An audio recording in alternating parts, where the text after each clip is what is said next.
Hi, and welcome to the Blurry Turtle Podcast. Today's podcast sponsor is My Cousin's Weird Puffin Fight League. So far, the Puffins won't really fight, but he's pretty determined. Here's the theme song. Wisdom. Light. Puffins. Fight. Who will win? Short stubby arms don't really seem to do much harm. So yeah, I wish him luck with that. And Reggie, if you're listening, you still owe me $10. Yeah, so I'll see you soon. Really good semis on the men's and women's side. Sinner Djokovic is, exactly what we wanted.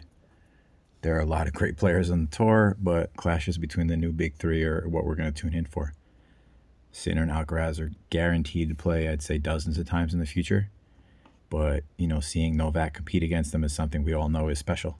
I'm not putting a timetable on his retirement, but, these are special years, to be watching tennis. Djokovic has had some injury issues over the past few seasons that have made it, a bit anticlimactic. But this year he's really worked himself into form at the perfect time. Heading into the quarterfinals, I would say this Wimbledon seemed like the best chance he'd have to get number 25. He's not getting younger. A lot of cliched things I can throw out there, but, he just dispatched Alex de Minaur in close but comfortable fashion. He was playing at a very high level from the baseline, and Jannik Sinner looked extremely vulnerable due to an issue in his right arm. After the quarters, I'd say one of those things has changed a bit, but it doesn't necessarily guarantee an outcome. It just guarantees what I think is going to be a very close match. Sinner looked, relatively cooked against Dimitrov. His arm was visibly bothering him, and Dimitrov was sprinting through that match. After watching the Shelton Sinner clash, I think I'm even more impressed by how efficient Dimitrov was. But, Sinner crashing out because of his arm doesn't seem like a likely event anymore. He's going to be able to play. Sinner arrived last match with a full arm sleeve, but he was able to swing fairly well throughout the match. There were a few points where it seemed like it bothered him. Overall, if you want to say 80% of the match, he was able to play just fine. He had, bit of taping, not easy to see through the sleeve, but it seemed like he had, taping at the top of the forearm, maybe a little bit above the elbow also. I think the main plan there is just to mitigate the amount of force of impact that he's taking at the strained area, and a bit of tape, a bit of coordinated tape will help with that. His ground strokes weren't as fast as they've been in the past, but, he was levels ahead in the quarters of how he was against Grigor. Just a completely different player, different opponent, but, against Grigor, it looked like Sinner was going to lose to anyone he played the next round. And after he played Shelton, it looks like he's back to being, the second favorite for the event. His serve and forehand looked a little hesitant, too, against Dimitrov. But, against Shelton, he was able to deliver some pace, which is a good sign when you have an issue, on either wing. As much as the big hitting serves him well, I think the key in that matchup with Shelton is really Sinner's ability to reflect pace. He does a great job of counterpunching, but it's the work on his legs and his timing, I think, that make that possible. He really gets low on every ball, and that low center of gravity allows you to absorb force way more and drive the ball back low. You don't need as much racket speed. It helps, but it's good to get down there, to return things like that. Jannik can always hit his forehand cross court with a bit of height and be safe against Shelton because Ben's backhand's not really hitting the ball down the line for big effect or not really hitting short angles. It's not really a drop shot heavy approach, but it's the work on the backhand that I think that renders Shelton inert. That traditional lefty pattern of sending forehands cross court forever, that's a good default shot. And against Sinner, it just doesn't work because when he gets low, he's able to drive his backhand deep and he usually locates it down the center of the court, which is, it's hard to score from there, period, but on grass it really is effective because the baseline there is just massively chewed up at this point. It's really hard for Shelton to step out of the way and redirect that ball when the bounces are just not really easy to read, I thought Shelton struggled a bit to land first serves at times, at important times, I'd say. He was just at 59% for the match, which he's not happy with. It's not disastrous, but It just felt like in the big moments where Shelton dials up the big serve, he just didn't have it here, and there could be some mental fatigue there too, playing Sinner, watching, we're like, okay, go big, but when you're out there, you're just trying a lot of different things. Ben made a lot of unforced errors in the neutral rallies, had trouble, maintaining length on his backhand, forehand, trouble figuring out when to, pull the trigger. I think it's understandable. He's still figuring out what his game looks like on grass, figuring out, when to dial it up, when to hit a bit flatter, when to use the slice. This is all stuff he has to piece together. And in a month-long stretch that only comes once a year, it's really hard to get that all ironed out. Grass can take a long time. I think Roddick had put a quote out saying, you don't understand how to play on grass, and then the moment that you do, it clicks. I think he was talking about Swiatek when he said that, but I think, Shelton will get there. I saw some people calling it a disappointing match from Shelton, but the guy's 22 years old. It's a similar situation to Andreeva. It's okay for them to be losing at this stage, and it's more impressive that they're getting there. He's improved every season, and his game isn't maxed out at all at this point, so I think it's fine. Yeah, he's lost 15 sets in a row to Sinner, but that's, because the specific parts of his game that cost him matches are the exact things that Sinner has removed from his game. Unforced errors, lack of offense on the backhand wing, and rough decision making. Those are the things that Shelton has to address to beat Sinner.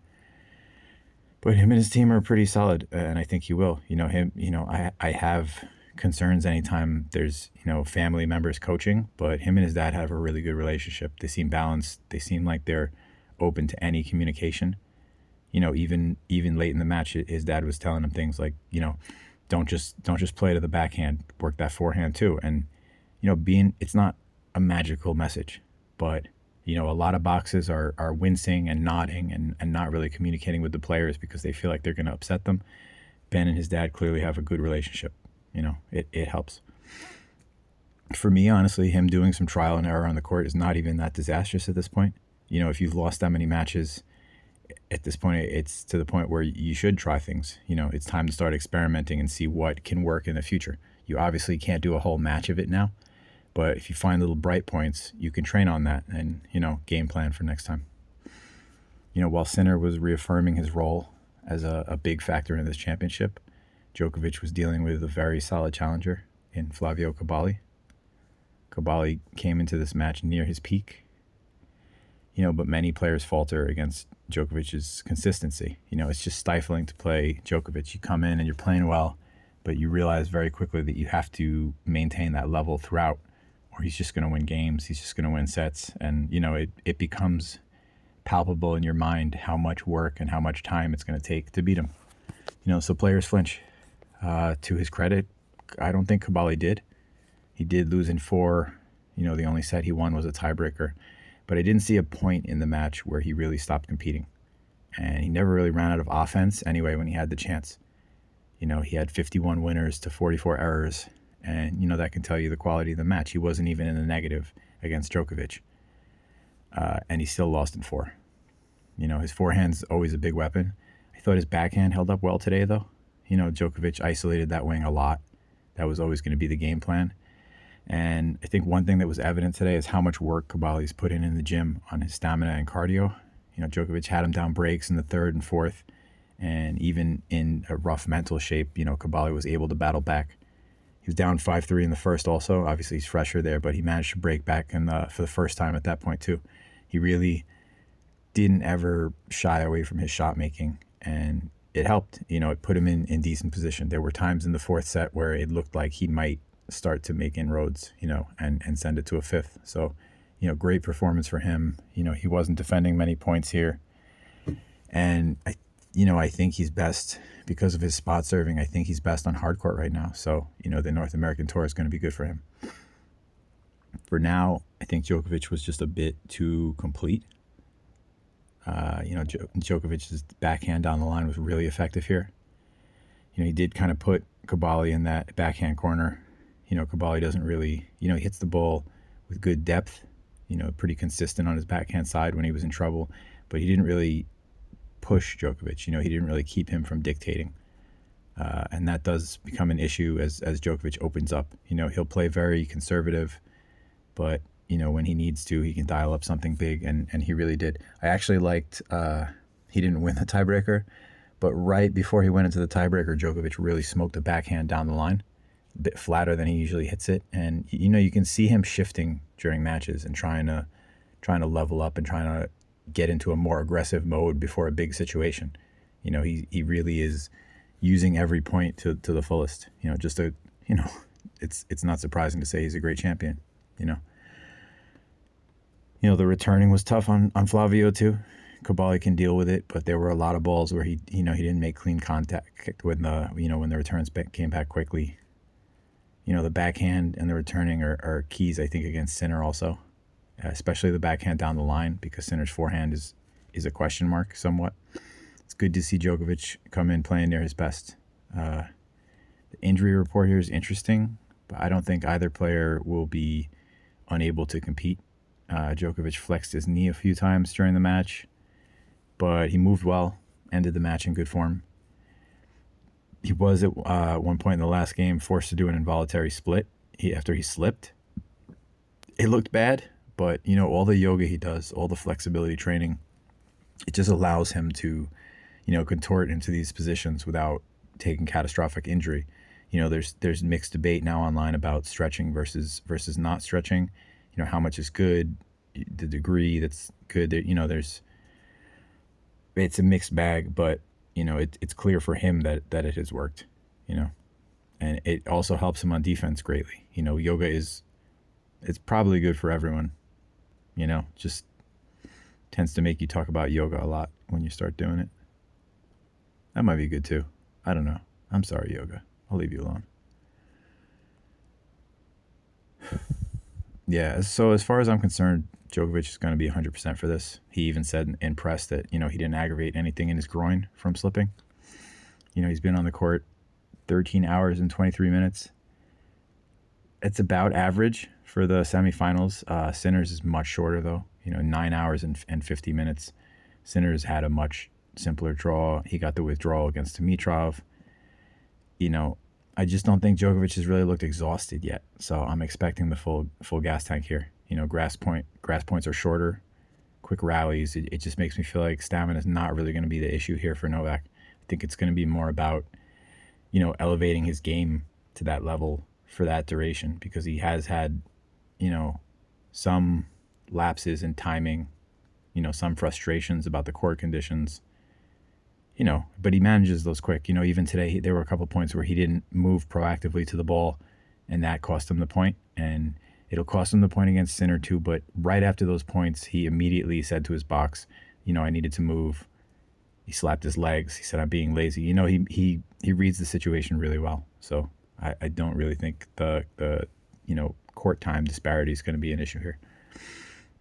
For Sinner, the arm issue is the only big problem, but he maintained a pretty solid level against Shelton, and more importantly, I'd say he dialed up some big power when he wanted to. If he's shying back from that the whole match, I'd be concerned. But with the sleeve, with the tape, 2 more days of rest, pretty quick match against Shelton, I think he'll have it all here. Djokovic and Sinner just played a really high quality match in Roland Garros. Sinner won in a very close 3 sets, but it wasn't really a 3-set. Well, it was a 3-set win, but it was, much closer than that. It was very competitive. Obviously, I think this is going to be even closer.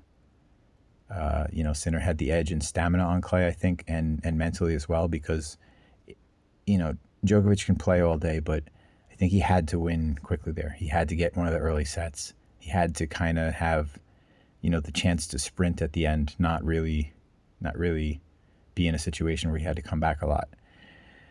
Here, I think Djokovic has the 5 sets in him. I don't think he's necessarily finished just because he goes down 2 sets. It's not going to be a good situation. But, I think also here, Sinner's defense is not as automatic. In Roland Garros, the volume of work you're going to have to do to come back against him makes it pretty difficult. Alcaraz did it, but let's not forget Alcaraz did it, and it literally was one of the greatest comebacks that's happened in recent major history. So, it's a big workload there. On grass, I think Sinner's defense is not really as automatic. You can score on pretty much anyone on grass. So I think that, the points will be short and Djokovic will be a bit better. Sinner's obviously a better returner than Cobolli, but Djokovic only faced 2 break points in that quarterfinals. He dropped both of them, but that's good serving. Another boost for him here is how much more effective his spot serving is on grass than clay. It's just Djokovic is in the optimal conditions for him to beat Sinner here. I'm not saying it's going to happen easily. I'm expecting a classic here. This is probably going to be a really, really high-level affair throughout. Even if there are some slight physical issues, I think they'll play through them. And, I think they both have such a complete game that, a minor malady isn't going to shut them out. Djokovic, obviously a master tactician, is way more consistent than Shelton, so this is a different match for Sinner.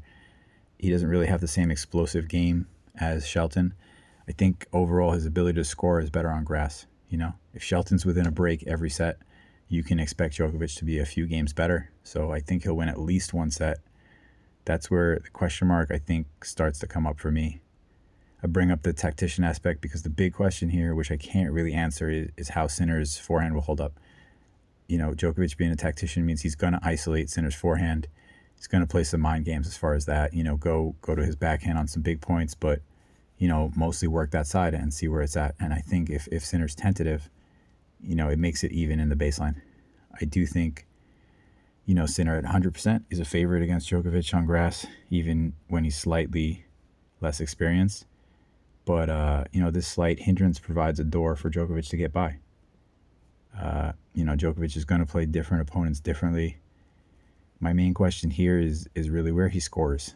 And that's why I would say he's not really a favorite here. He's a little less than even, I'd say.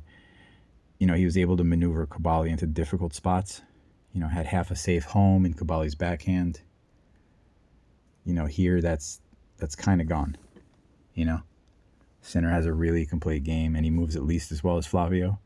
He also brings an adept serve game and excellent returning. So it all adds up to a spot where I think it's going to be difficult to solve. It's one of those, sometimes when I play doubles, or sometimes when people play doubles, if you have a weaker opponent on one side, you're just going to go to him all the time. If you're playing 2 players that are both very good, it almost frees you up because you just have to play, The correct shot becomes the correct shot rather than trying to isolate one person. So here that might end up being the case, which tends to bring out the best from them. Another reason why I think this is going to be really good. It adds up to, a spot that I think is a bit hard to solve. It's easy to say, oh, I was right after this, but I think this is going to be close. And I really do think that whomever plays the big points well can win here. It's exciting for me because the Djokovic-Alcaraz final is huge, wildly appealing, and just as appealing as the Sinner-Alcaraz rematch. Both of them are historical.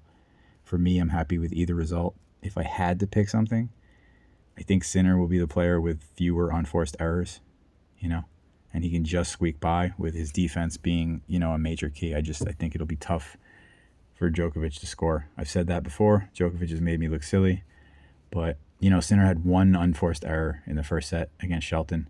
I think he ended the match with just 17. He just, when he's healthy, and he seems half healthy here, he's able to lock into a really good baseline level. And, Djokovic has more experience, but Sinner is experienced enough to play his best here now.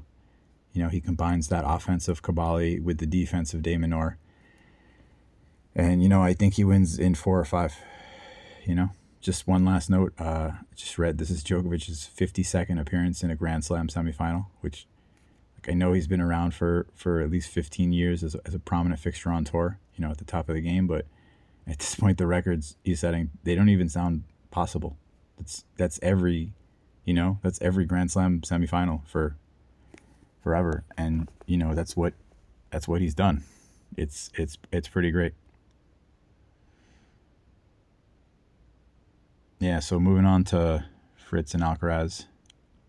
This is, a tremendous result for Taylor Fritz, and he's excited. He's come through a draw that I think anyone would be proud to.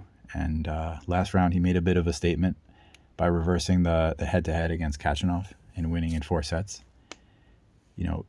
4 sets against Khachanov is not, going to scare anyone. But it's good for him to be reversing these head-to-heads. It's good for Fritz to be beating the guys he's supposed to, and he's put in a lot of work to get to this point. Post-match, Fritz had a somewhat gauntlet throwing quote where he said that if he plays the way he did for the first 2 sets, there's nothing anyone can do. I agree. He's playing at a really high level, and obviously press is looking to make you say something and run with it and put it in the, in the media. That is exactly how I saw it. But it almost seems like the kind of quote that would summon, some boss music and a little shadow of a smiley unlocked character named Carlos, Rather than harp on isolated quotes, I'm going to say Fritz is allowed to celebrate his win and his level. He's been in a ton of situations that would create the usual Taylor Fritz crash out. And, he's played them all exceptionally well and been the steadier player throughout. I think every deciding set so far that he's gone into, I felt like the other player had to do something miraculous and get a bit lucky to win. So, really a brand new top level from Fritz. Is Alcaraz the favorite? Absolutely. But given his ups and downs early in the draw, it's entirely possible that Fritz's big serving and steady baselining will yield him some stretches of games. Alcaraz definitely starts out swinging for the fences, going for the shots he wants to. I think he has a long leash from his team, and he doesn't really revert to lockdown tennis until the scoreline gets bad. So Fritz's approach, even though it might not win him the match, it might be optimal here, anytime your best chance to win a matchup is to play your normal game, that's a really good thing. So, Fritz is in a decent spot here. Not the best because he's 0-4 in sets against Alcaraz, and Alcaraz looked, incredible last round. But, there's hope, and certainly it's going to be a good semifinal. Interesting stat here. Alcaraz is apparently the best returner on tour of first serves. Not really something I expected to read. I honestly think his returning is one of the few places where he still makes some over-aggressive errors. Tries to let the forehand loose a lot. Can time the backhand a little rough sometimes, but clearly I'm wrong.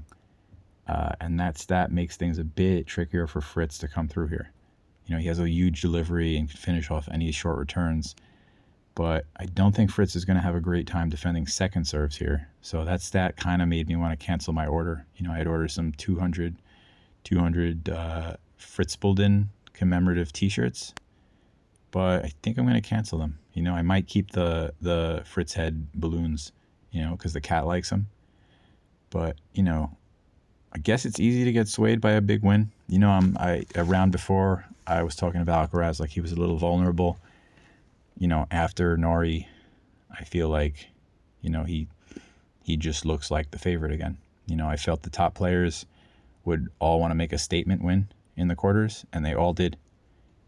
Sinner had treatment on his arm again, but he doesn't look like an easy out anymore. Fritz completed his match, through the draw, his march through the draw without blinking.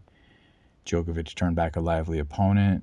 Of all of them, though, Alcaraz looked the scariest.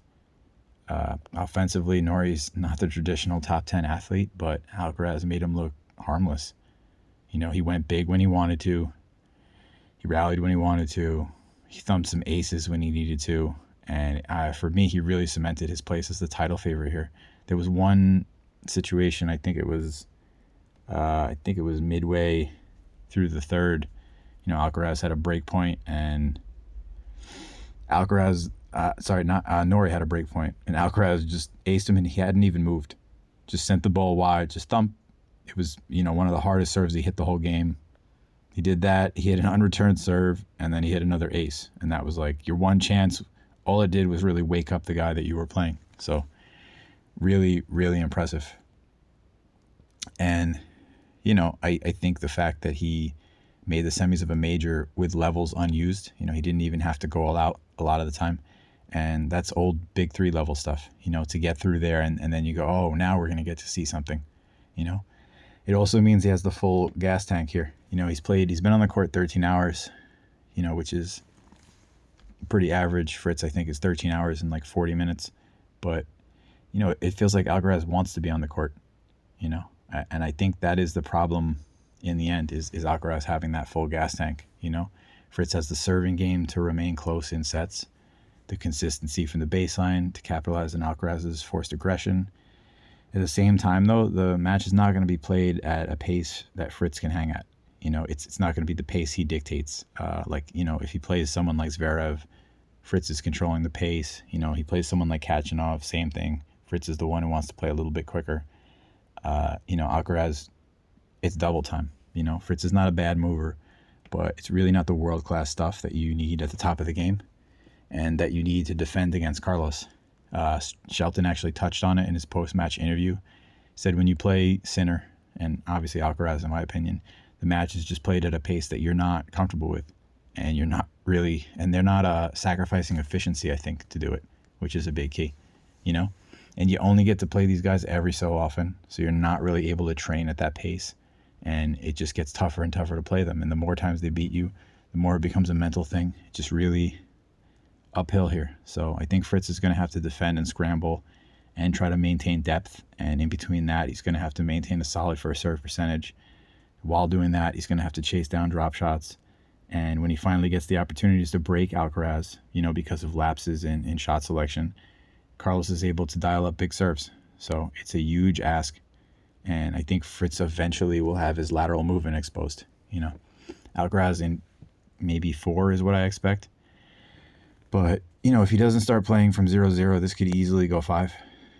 Fritz is at the level of these guys now. And I think he's had the best grass court season so far, So tremendous stuff for Fritz, honestly. A few weeks ago, he put out a quote and he said, if I never won a major, it would keep me up at night. And, I feel like a lot of people had bad news for him. But listen, he absolutely has stepped it up and he's given himself the best chance to win a major here. So for now, just amazing stuff. Kudos to him. But still, Alcaraz in 4 or 5. He really is. He looks the best of the field. And, if Fritz is able to push him, that's just even better for us as fans.